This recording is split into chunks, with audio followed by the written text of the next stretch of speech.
The number one selling product of its kind with over 20 years of research and innovation. Botox Cosmetic, out of botulinum toxin A, is a prescription medicine used to temporarily make moderate to severe frown lines, crow's feet, and forehead lines look better in adults. Effects of Botox Cosmetic may spread hours to weeks after injection, causing serious symptoms. Alert your doctor right away as difficulty swallowing, speaking, breathing, eye problems, or muscle weakness may be a sign of a life-threatening condition. Patients with these conditions before injection are at highest risk. Don't receive Botox Cosmetic if you have a skin infection. Side effects may include allergic reactions, injection site pain, headache, eyebrow and eyelid drooping, and eyelid swelling. Allergic reactions can include rash, welts, asthma symptoms, and dizziness. Tell your doctor about medical history, muscle or nerve conditions including ALS or Lou Gehrig's disease, myasthenia gravis, or Lambert-Eaton syndrome, and medications, including botulinum toxins, as these may increase the risk of serious side effects. For full safety information, visit BotoxCosmetic.com or call 877-351-0300. See for yourself at BotoxCosmetic.com.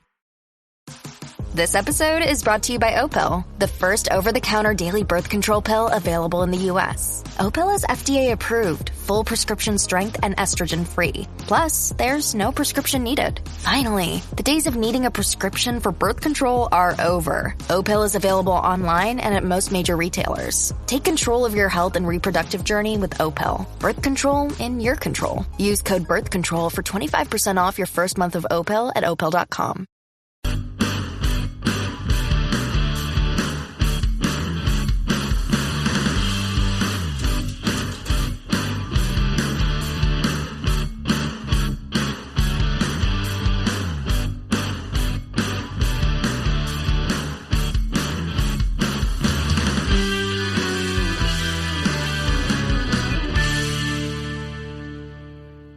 All right. Welcome back. It's Fit Nation. Here we go. All right, let's welcome to the Misfit Nation, John Morley. He's a serial entrepreneur, engineer, marketing specialist, talk show host, and president of his local chamber of commerce. Welcome to the show, John. How are you? I am great, Rich. It's a pleasure to be here today. You got a lot of things going on, so I'm sure rest time for you is very quick because seems like you have 9 different things happening at once. Yeah, about 5 or 6, yeah, at least. But I do, I play hard and I rest hard. Good. So, yeah, that's an important thing. That always helps out to get that rest period in there to recharge the mind, recharge the body, and then move forward. Exactly. It's like you have a whole new set of batteries, basically. You have that, 10 or 15 minutes, and it's like somebody gave you $1 billion because you suddenly feel like you're a brand new person. Yeah. And then you just burn through that as quick as possible and then right back at it the next day. Yeah, but you try to figure out how not to burn through it so quickly. I think you try to figure out, well, what did I do? What can I do a little more strategically so that I can preserve more of my energy to the evening? Right. So, John, if you don't mind, why don't you tell some of the Misfit Nation about your story as far back as you want to go to how you started doing all these things and where you are now? Okay. Well, let's go back to when I was in college. I was in college, and it was probably my junior year. I started a company called JCM and Son, which is a very small company. Actually, my dad had started it before me, and he was using it to do land surveying. He was not in technology or computers, so he already had started the company. I didn't know that he was going to give it to me. And so when I was in school, I started doing computer repair for like $5 I would charge on the phone. And it wasn't by hours, one fee. So if you had a problem that took me 2 hours, I was only charging you $5. There was no taking credit cards for this business. It was, well, cash when I see you, or could you bring it by at lunchtime tomorrow? Or can I get it from you after class? There was no checks. It was just cash. And so when I went on site, it was $10. Prices have gone up a little bit since then, a little inflation. But again, it wasn't per hour. It was for the entire project. And I remember this one kid who I became good friends with. He had this DOS, disk operating system. We were into video games. And he called me and said he's having a problem with a game. And I was like, all right. He's like, can you come over? It's a real mess. So I come over, and it happened to be like, 10 o'clock at night. And I came over and I looked at it and I said, you know what? I got some ideas. Let me come back tomorrow. This is going to take more than a few minutes. So I came back the next day, and it was an issue with his conventional memory. At that time, you could only have 640K conventional memory, and we weren't able to expand to the extended memory because DOS couldn't work with that extended memory in the very beginning. So that was a big problem. And so he wanted to play this game. It was some fighter game. I forget the name of it. And he felt bad after a few hours. He said, John, he says, I'll tell you what. He says, I'll give you the money. He says, you don't have to fix this. I said, no. I said, I'm going to fix this. I said, and if I don't fix it, you don't owe me a penny. He's like, okay. I said, how much you charge? I said, it's $10. He said, can I write you a check? I'm like, write me a check. No, it's cash. And I said to him, he said, can I get you a drink? I said, no, just leave me alone. And I said, what are you trying to do? He said, I'm trying to run this game, but every time I run it, it crashes. I said, you have a lot of time on your hands to play all these video games. Do you ever study for any of the classes here? In between. And so I'm talking with him and playing with the computer, and I was playing with some lines and putting it back. A few hours later, I fixed his problem because he's like, wow, you fixed it? I said, yeah, I fixed it. It was an issue of where the program was loading. It was getting into memory that other programs were stepping on. But it wasn't so easy that you could just quickly figure it out. You had to do a lot of troubleshooting. So I got that going. I even had professors that were calling me that didn't respect me in the beginning. And they're calling me and say, hey, John, so you're an IT guy. I said, yeah, I'm in your class. Well, but you do computers? I said, yes. Oh, okay. And they don't really want to admit that they need help because, again, they have a PhD and I have a nothing.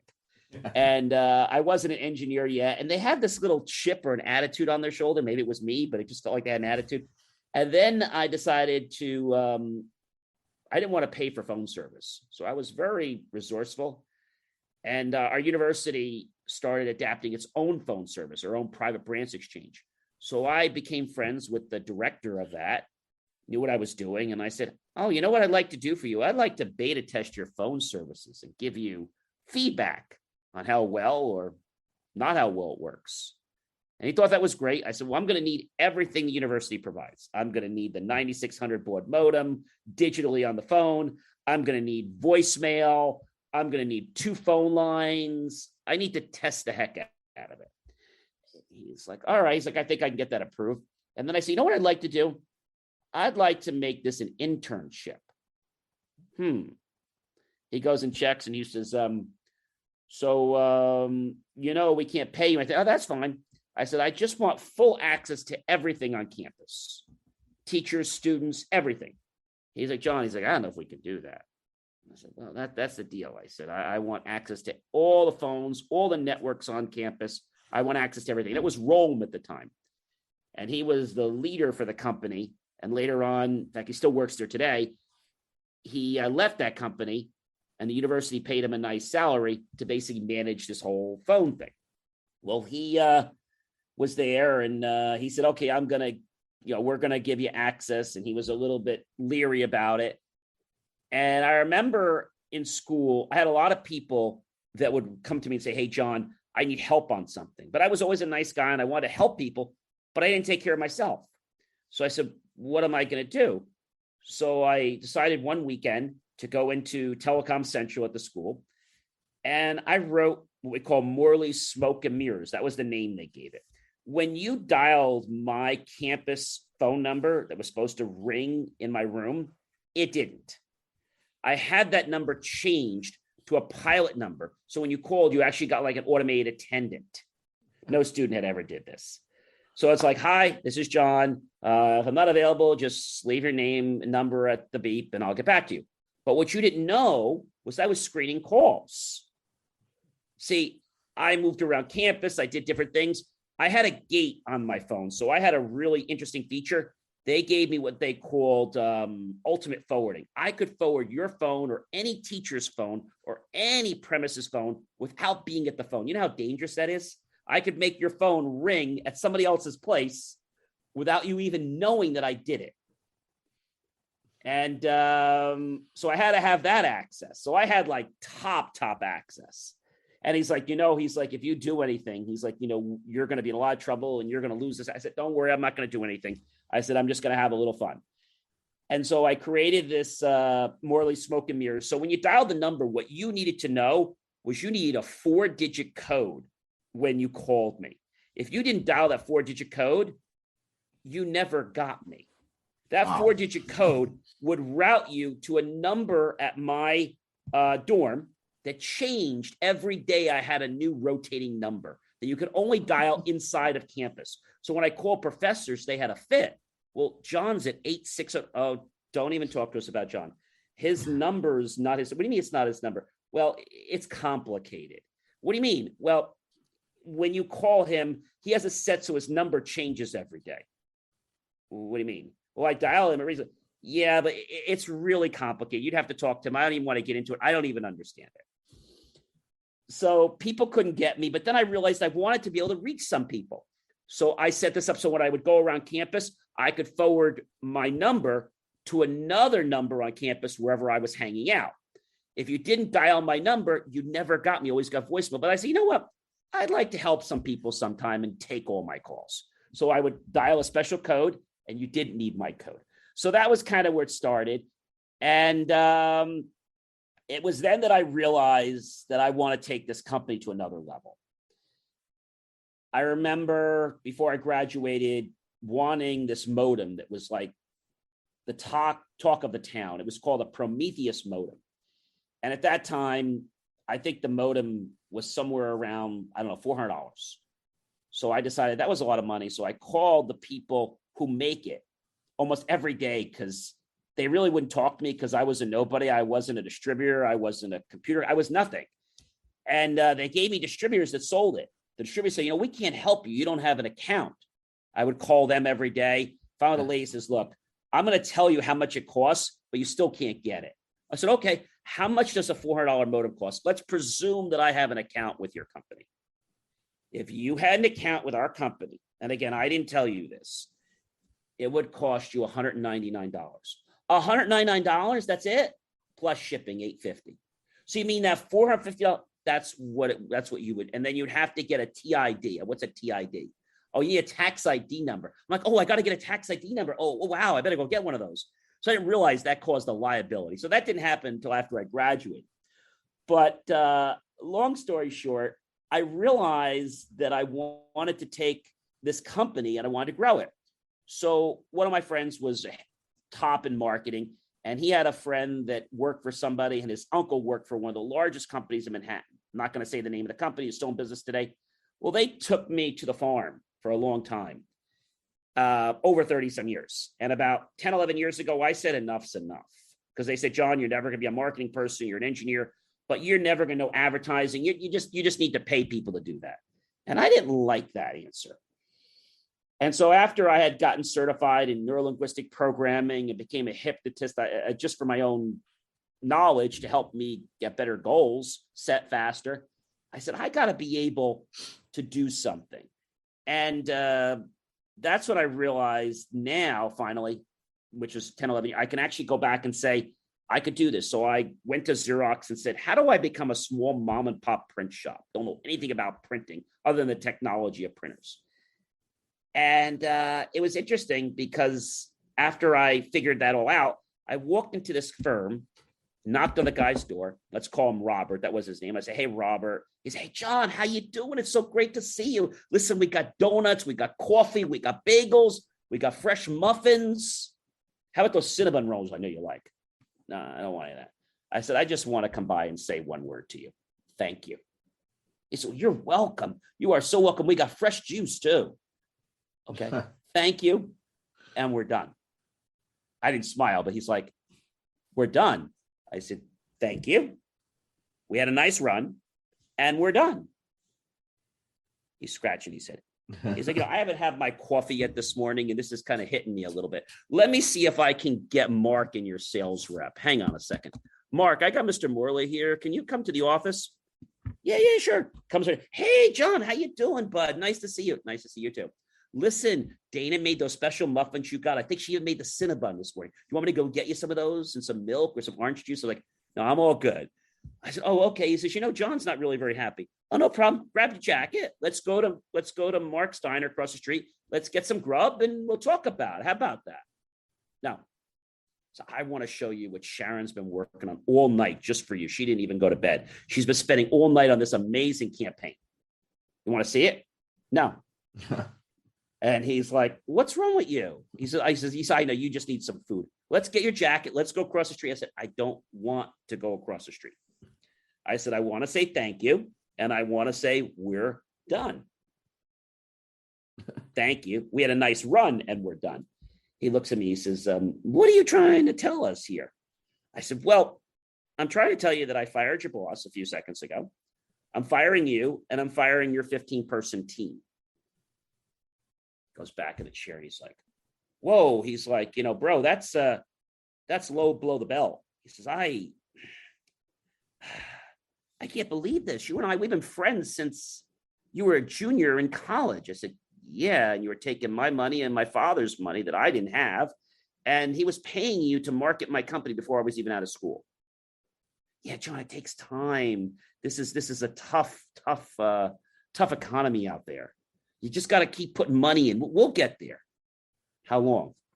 It's going to take some time. You got to put some more money in. And I was like, it's funny. When I give you $100, and I'm just using that arbitrarily, you take me out to breakfast at a diner. When I give you $250, you take me out to Bennigan's with a nice dessert and ice cream. When I give you $1,000, you take me out to Ruth Chris Steakhouse. Yeah. It's funny, when I said I was sending you 100 and I sent you 1,000, you canceled my breakfast. You made some excuse that your kids were sick and that your wife had no car because she had an accident and they had to drive to the doctor's office and you were the only one that could do it. And then your boss was coming in magically and you could only see me for dinner. I said, I'm on to you guys. Well, no, John, we're just busy. You don't understand. We're really busy. We gave you we spent a lot of money on you on dinner. I understand that. And I spent a lot of money on you guys too. And I said, you didn't know what you were doing. You subbed everything out. You charged me when the deadlines were up. He's like, so what are you doing? I said, well, we're leaving you. Oh, where are you going? I hope you're not going across the street. Let me just tell you, Chris, he's terrible. I can tell you things about Chris that I really shouldn't share publicly. You don't want to go over there. He's not good with those big accounts. And trust me, he's going to just give you such a bad reputation. Don't go to Chris. We're not going to Chris. Oh, where are you going? You're going to Phil? Who's Phil? The guy all the way down the end of the block. He is 10 times worse than the guy across the street. And if you think we're bad, oh my God, he's horrible. He is so horrible. And he'll promise you everything. And then he won't return your calls until you pay him. I said, we're not going to Phil either. He said, what are you doing? You're not going to somebody in Jersey. I said, yeah, I am. Oh, dude. He's like, I feel for you. You just don't know what you're doing. You need some help. And I want to help you as a friend. I want to help you. He said, who are you going with? I said, I'm going with a company in New Jersey. They're in a little tiny town called Franklin Lakes. He said, you're in that town. I said, I live there and I have a business there. Well, where's the business? I said, it's across the street from me. Oh, what's their name? Neighborhood Publications. Oh, that's a weird name. He says, they'll probably won't be in business long. I can tell that name's not very solid. They'll be out of business in a year. I guarantee you. So then he says to me, who's the sales manager over? I said, Chris something. Who's the owner? Jean Morley. Who's the owner? John Morley. Take your hand up. John Morley. You're saying you own that company? Oh, now we got to sit down. You need a drink because I think you're just like, you're like on a dreamland and I want to bring you back to earth because I'm really feeling for you because your family, what's going to happen to you down the road? I want to save you right now before you start burning and wasting time and money because I know what I'm doing. I said, you do? Yeah. So we went away. 2 years went by. We failed. And then he calls me back. We're doing well. John, Sharon, and I want to come by and take you to lunch. I said, that's nice. Yeah, we want to talk to you because, you got some big accounts now. And we want to, teach you how to handle these accounts because you don't really know what you're doing. So what we want to do is take these accounts from you, take care of them. You pay us. We'll keep the brand name of Neighborhood Pub on there. And then we'll do all the work. I said, why the heck would I do that? I said, I'm busting my tail to get these clients and the reputation. I said, why would I let you destroy that in the fraction of a second? Well, because we have advertising experience. We're a Fortune 500 advertising company. Yeah, who's very good at conning people. I said, I have a concept. Why don't we take some of those people who, you're probably going to lose, they haven't paid their bills, that aren't going to come back, they haven't gotten an ROI ever since they've been with you. Why don't I take some of those, help them, talk with them, get them a new plan, get them returns on their investment, profits, keep your name on it. That's fine to me. And they're actually going to stay with you because they're getting a return frequently. How's that for a concept? John, that's above my pay grade. Okay. Well, listen, I want to thank you so much for coming by. I don't need lunch, but I do thank you for coming by. If you ever need a professional advertising, marketing, graphic, digital design, and video company, or you need a great IT company, why don't you reach out to me? We'll be here. We'll be growing. Okay, John, take care. It's really nice seeing you too. I got to go. And so that's what got me into starting a marketing company, because it's probably saying, why does an IT company start a marketing company? It makes no sense. Nobody knew what they were doing, Rich. Right. Nobody.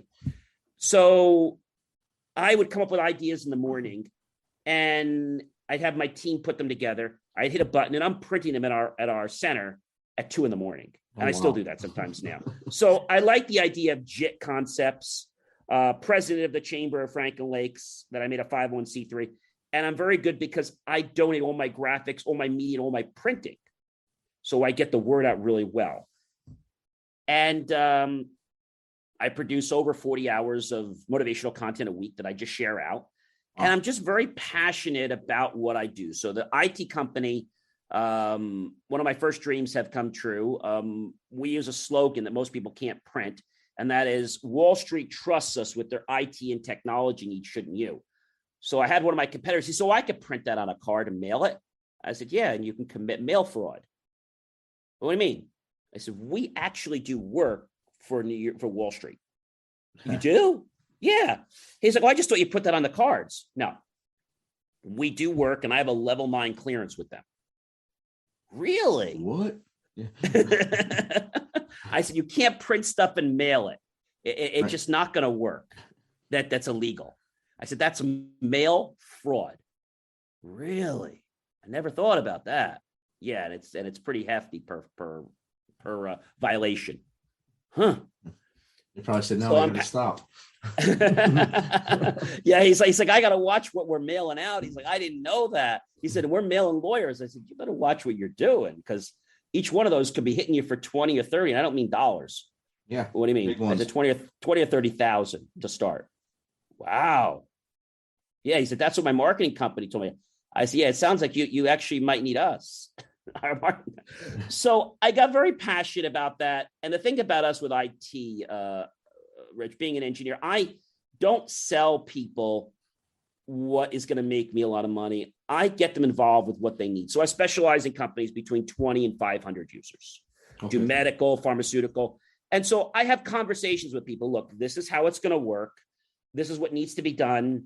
And this is what we should be doing. Oh, we don't want to do that. If you don't want to do that, that's fine. We may not be the firm for you. We may not be the right company. And I respect that, well, our whole budget's only $200 or $300. Yeah, we're not the company for you. What you may want to do is look in the yellow pages for, some of those people that do like a $200 contract for the year, but they're not going to do what we do. They're not going to do custom systems. They're not going to guarantee. Who guarantees a computer for 3 years that builds it? I don't know too many people. We build a computer, we guarantee it for 3 years. It has an average lifespan of 15 years. I should say maybe 8 to 10, but our servers have an expectation of 15 years.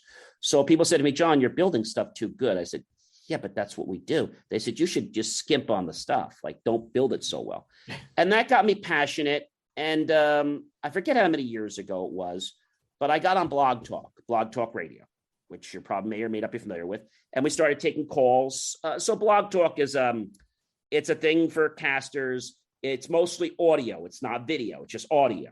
Okay. And they had their own little line where people could call in. And I thought it was the greatest thing since sliced bread. I had a time that was amazing. And I wanted to get on national radio, but I'm nobody.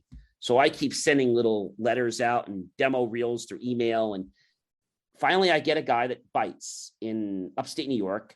And he says, John, he says, we're going to give you a shot. I said, wow.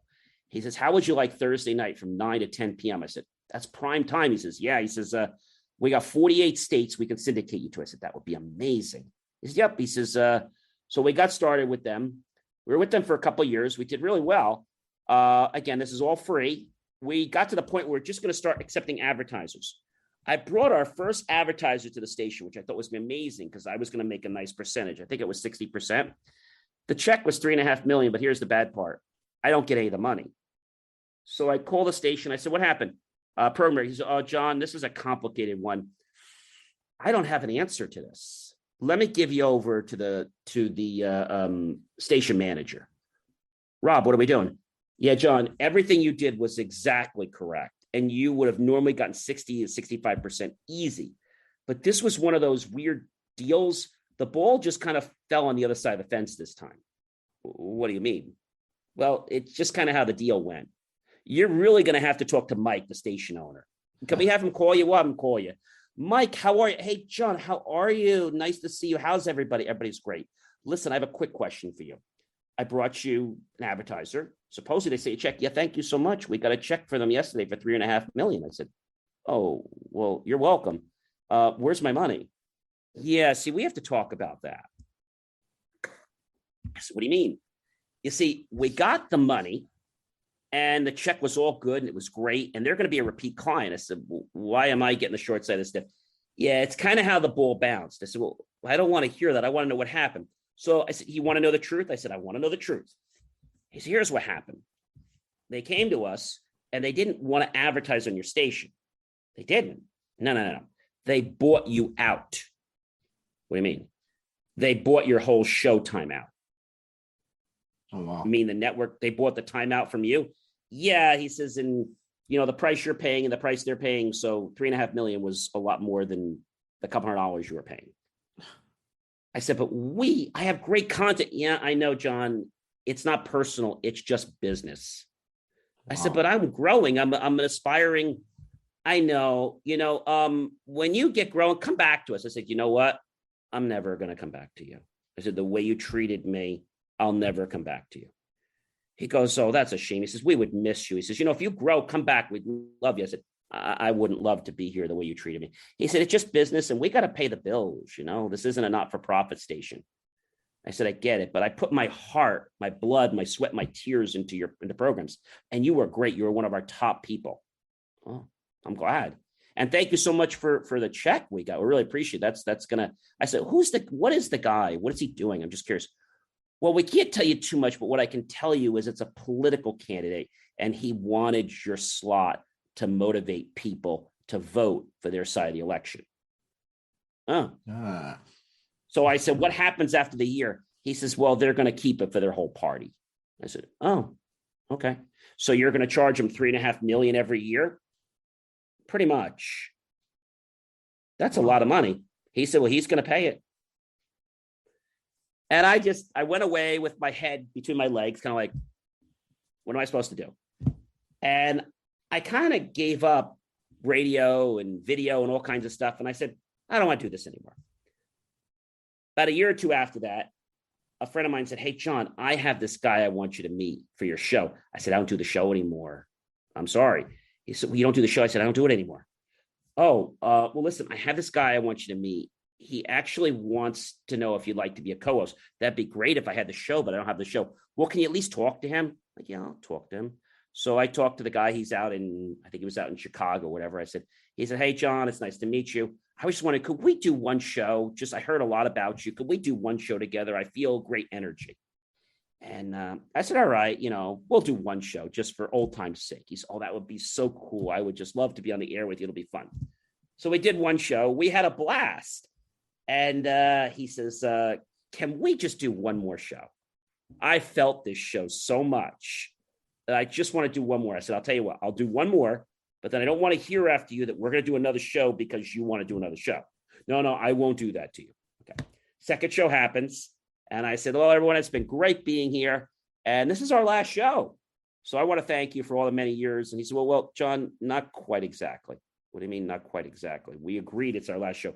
Well, we agreed However, what I didn't know about is that you were going to have 6 guests lined up coming up for your next shows. You have 6 guests in the queue. Well, what do? Well, we can't not air anymore because there's people waiting to get on the show. Are you serious? Yeah. All right. Well, it looks like JMOR Tech's coming out of the closet and we're getting back on the air again. I guess I'll have to be ready for it. And then after that, I decided, well, if we're going to do that, I might as well go full force. And I started with my video production again. I started a video school. I have interns that come in that shoot video for me. Wow. And I have my John C. Morley Serial Entrepreneur channel, which I just before this, I was just on streaming out on LinkedIn. There's several other places. And that's my short cast. It's about 20 to 40 minutes. Tonight, we talked about why and how the attitude of gratitude and how do you feel gratitude, not just say it. So we talked about that tonight. And then I have 2 other channels beside that in JMOR. I have Envision Networks, which is a science network. And it's called John the Science Guy. I had a network with John, and we do all kinds of science experiments. And in the experiment, we teach you something about yourself. So we did one about disappearing ink. And I said, you never should lie to people. And I used disappearing ink, and I put the thing, if you do, the truth will come out. And I rubbed that off, and I said, you know why you don't want to do that? Because sooner or later, you're going to be invited to a party, a very private party. You know who else is going to be not invited? Mr. and Mrs. Grape Juice. And they're going to show up when you least expect it, all your friends and everyone that you regard. And they're going to expose you for the true liar that you are. Wow. So that's the kind of stuff. And I just motivating people. I mean, my latest thing in Christmas season, December, I started making it a series. So I call it 25 Gifts of Inspiration to Change Your Life around the holidays. So I started unwrapping presents, giving myself gifts, cheap little things. So I had one thing I had was a trash can, small one, you get the dollar store, wrapped it. I unwrapped, I wonder what I got. And I'm unwrapping. Oh, wow, it's a trash can. Why would I give myself a trash can? I got it because maybe we need to eliminate certain things and certain people from your life. Let's talk about how we can do that with some technique. And so that spread me to the thing of finally bringing my book out of the cupboard, which will be out in a few months. Okay. 25 Gifts of Inspiration to Change Your Life and Everyone Else in It. It's 3 chapters. All major areas, Amazon, Barnes, and everything. I don't know if I'm going to do Amazon. The plan is to do a virtual book tour on it. So I'm going to virtual book tour. And I also want to visit Barnes & Noble because I've spoken there before. And I used to speak for them when I was just out of college, but they said, John, we can't take you anymore because you're not an author officially. When you get a book, come back. You can speak all you want. There was a policy. So now I'm going to have a book. I want to do some book signings. And I really want to get more into coaching. And then we're going to develop workbooks that you can only get if you hire me to do coaching for your company or for your group. Okay. And that's kind of where I want to go. I want to show people that you have the ability to change your life. And there's one that I want to share with you, and it's a great one. So if you take your hand and you take your either hand, dominant hand, and you take the and you put it together just like this, and if you hold that together and just kind of pinch, and you think about your life, what do you want in your life? Do you want more money?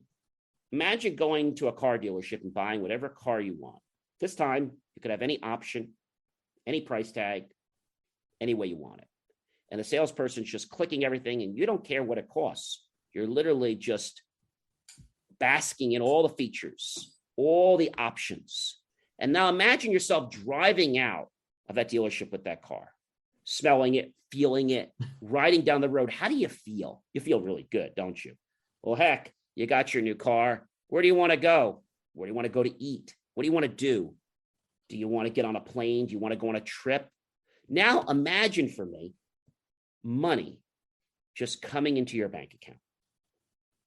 Sleeping, awake, money just keeps growing in your bank account. The more you think about it, or even if you don't think about it, with every breath of your life, money just comes in. And in fact, money's starting to come in so easily that you wonder why this never happened before. Relationships are becoming easier. More people are regarding you, and it feels good. Imagine going to a department store and people are asking, can they help you? When before, they only help the person that seemed to be buying 10 or 20 things. You're now buying 50 to 100 things. They're spending all their time with you. You're getting all their attention.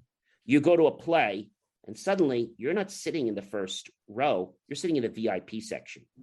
You go to a ball game, or you go to a football game, or a softball game, or baseball game. You're sitting in the VIP glass booths.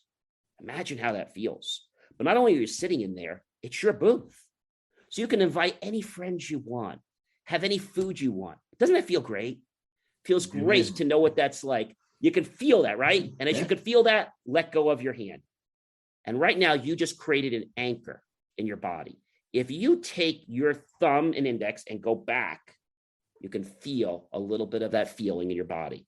If you do that for 7 days, you see, your mind and body doesn't know what's happening in the outside world.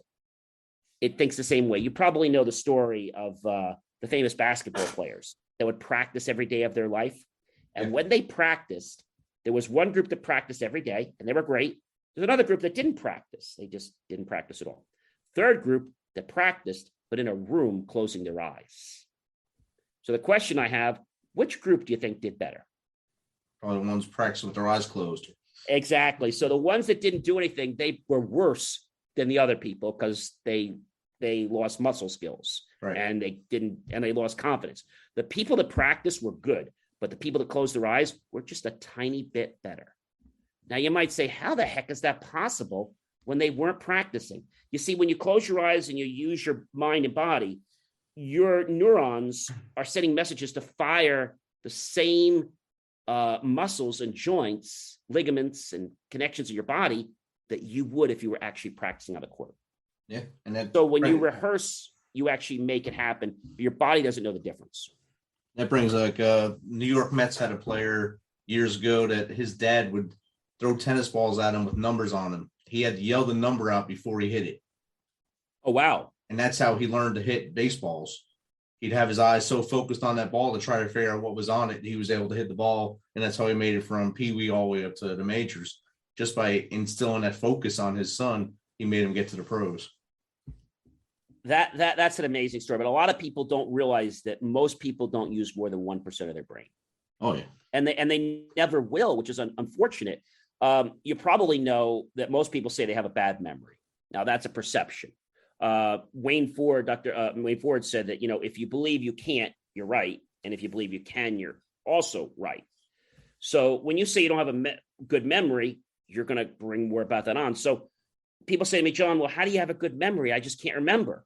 I said, well, first thing you have to think to yourself is you got to say you have a good memory. Yeah, but what else do I need to do? Because I got to remember something.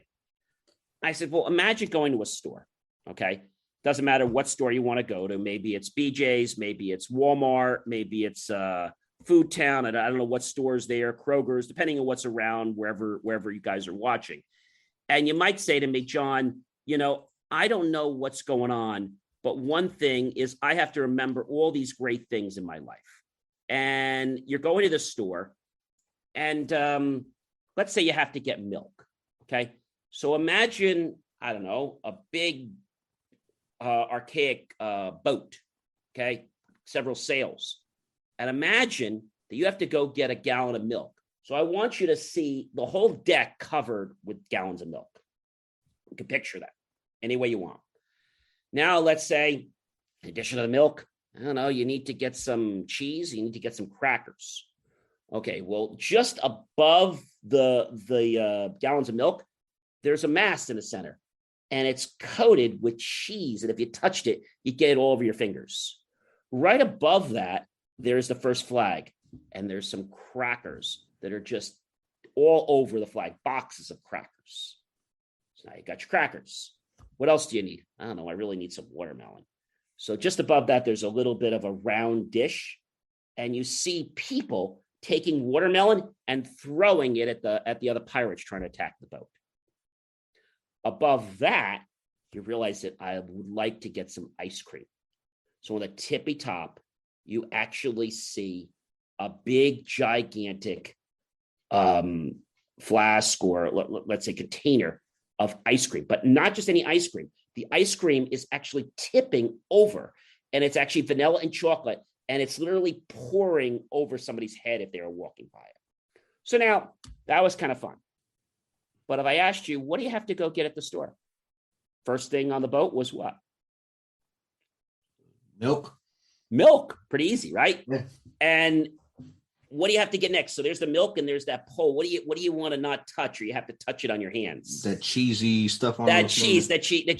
And if we go up there, there's that sail, right? Yes. And what's basking in that sail? The crackers. The crackers, yes. And if you remember going above the crackers, we have that round thing, and these people are throwing this, right? Yeah. They're throwing watermelon at the pirates. Yeah. And above that, what's pouring down on people's heads? Vanilla and chocolate Haagen-Dazs ice cream. So you see, you just remembered that. You have a great memory. When you make things funny and ridiculous, you'll remember it. Yeah. And this goes to an important point that I want to impress. So I'm actually a ham. Now, nothing you eat. A ham is I'm a volunteer ham. I have my tech, which is emergency management. It's a radio operator. They're all over the world. And this past Sunday, I studied and got my general. Now, I made an intention right before Christmas that I was going to get my general. It was not easy to do. And I went to the class. I kept studying. Before I was studying, I got to the class, and I was practicing every night till 1:00. It was Friday, it was Saturday, and it was Sunday. And people in the class weren't taking it seriously. They were naming the questions, and I'm like, B as in Bravo, C as in Charlie. We got to a point in the class, and the instructor's like, can anybody except John answer these questions? Because you guys are taking a test here. John's not going to be able there to give you the answers. And I'm spitting them off. And the test comes. And I get the test and I fill it all out and I'm done. Second person. I said, I went too fast. I'm the second person. I better check. It was one of these SRA tests. We had to have the dots. And they take the test away from me when I tell them. And they give me another test again. I was like, I guess I didn't pass. That's a surprise. And I'm going through the things. And I'm like, wow, this time there's 50 questions, 37. I didn't even look at the name of the test. The test said extra on it. So at the end, I didn't pass that test because I didn't study it.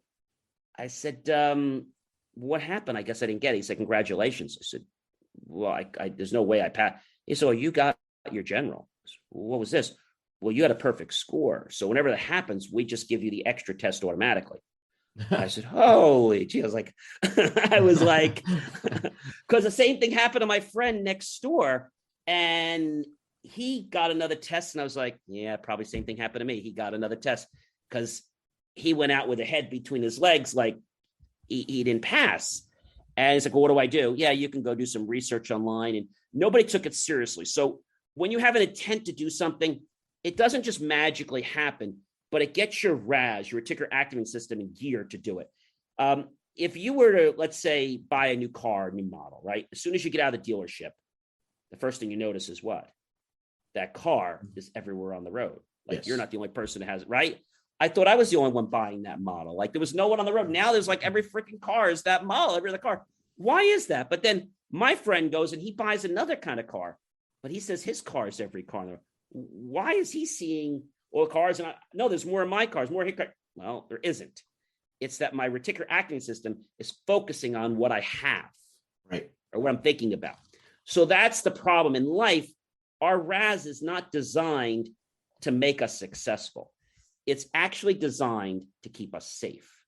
See, that's the biggest thing. And when it keeps us safe, it doesn't help us become successful. So you have to kind of play with it and let it dodge a little bit and kind of go out of that safety. You have to push the envelope a little further. And I feel that if people do that little bit by little bit, they'll become more successful. But most people just think, well, I did this, I meditated, I thought about it, I wanted this. I didn't get it. I said, well, did you get inspired action? Yeah, but I'm just waiting for it to happen. I said, well, you have to take inspired action. There was a story. I'm not going to mention the person, but it was a religious story. And the person said, can you help me? And so all of a sudden, the person somebody comes and says, can I help you get out of the well? He says, no, I'm waiting for X to help me. Okay. Another person comes along with some other way to get them out, some other type of device to get them out of the hole. Oh, no, I'm waiting for X to help me. Okay, you're good. We're good. Third person comes along and he's like, you need help? No, I'm all good. Yeah, I brought a chain to help you grab to pull yourself up. No, I'm all good. So at the end, he's almost drowning in the well. And the person comes back and says, why didn't you help me? Well, I did. The last person that came, actually, the fourth person came and brought a ladder. And he says, I gave you this, a chain of this, and I gave you a ladder. He said, I did help you. Yeah, but I was waiting for you to come. Well, I sent my help through other people. So I think sometimes we're expecting something to come in one way, but we're not open to the way it really comes. And that leads to an interesting point to what I was saying about the course. That course wasn't easy. But if you can have a foundation, okay, whether we're talking about mind, we're talking about family, loyalty, motivation, if you can have a good foundation, if you don't have a solid foundation, what happens to your house? It falls apart, right? So if we have a solid foundation, and if we're able to start with something, maybe you're looking to be, I don't know, or you're looking to be a chemist, but you don't know anything about chemistry. But you know that you spent time with your great-grandmother, and she showed you how to mix and bake. Say, okay, so you baked before, right? I did a few times. So you know how you have to mix the different ingredients together and then you eat it? Well, chemistry is very similar. You mix other things, you just can't eat them, and they're dangerous, but you're still mixing. So now that I built upon something, you're like, oh, I get it. So when you add the acid to the base of it, right, what happens if you add it too fast? You burn it. So you kind of make those analogies. And that's why most people don't learn. It's like, I can't figure it out. They got to figure out what they know that's a commonality. And then you can learn anything. Make it familiar so they learn it. That's the best way to do things. Memory in the Army, we used to do the Kim's test a lot. We did have a pitch black room. You go in there, turn the light on for 20 seconds. You have to scan the room, turn the light up, go outside and repeat everything you've seen there. Describe the room. And you got to keep doing that until the muscle memory taught you to scan that room as quick as possible to get as much information, get that recon done and come out.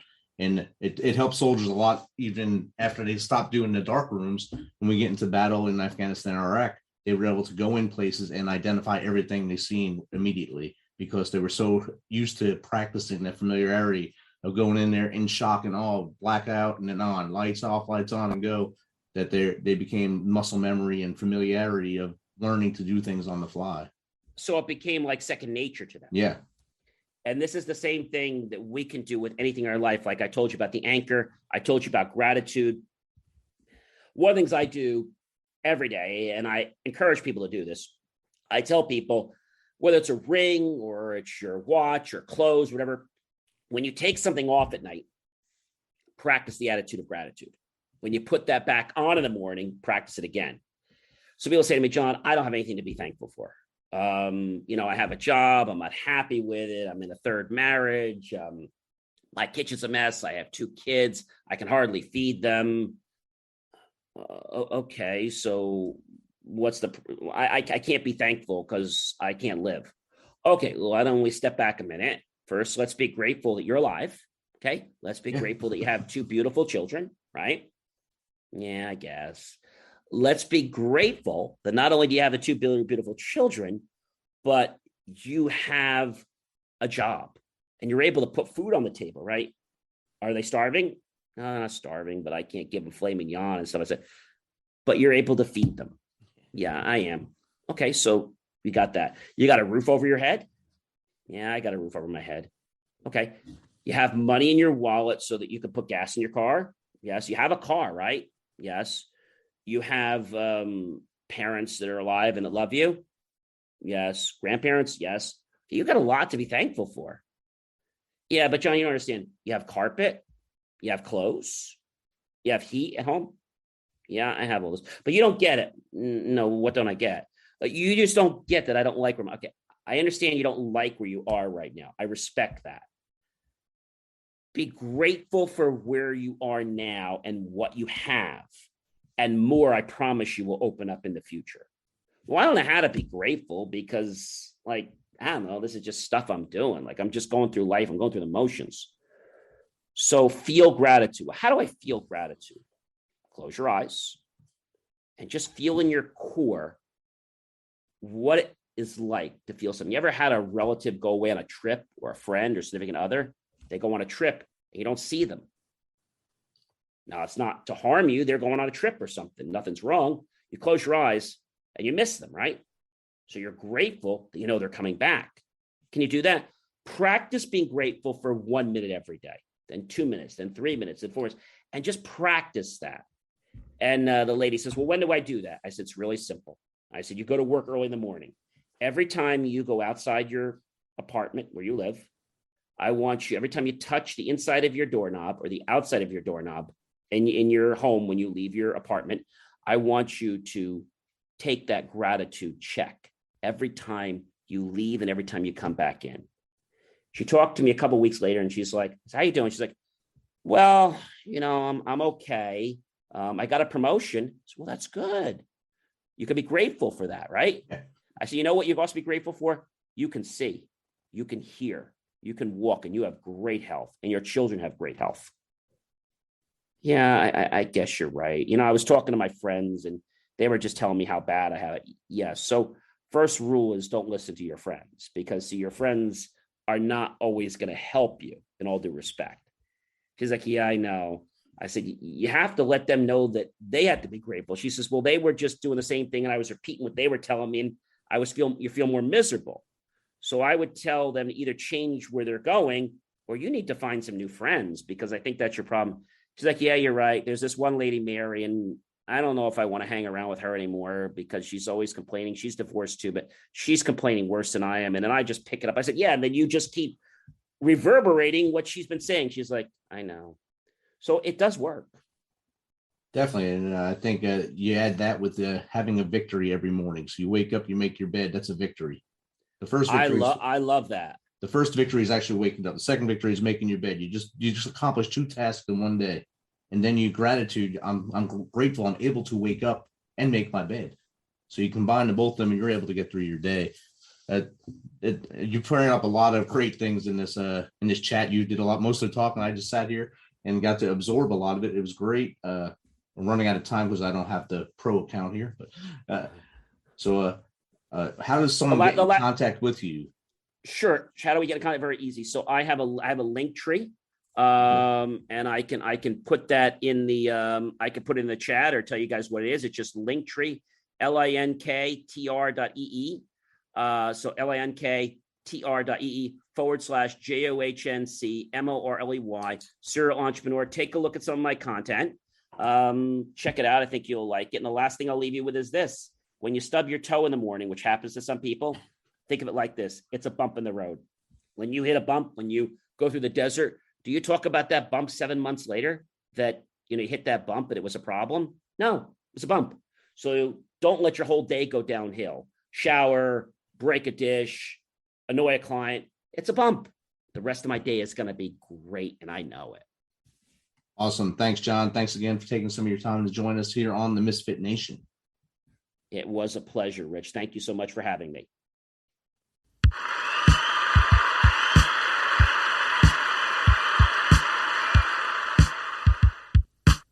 You know how we do this.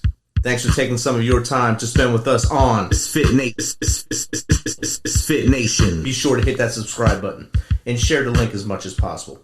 If you want to, please become a supporter to help us carry this thing on. We appreciate you. If you know someone that brings that energy, has a great story, is an up-and-comer in any industry of music, in the arts, have them reach out to us on themisfitnation.com. We will get back to them within one day and get them on here so they can share their story with the world.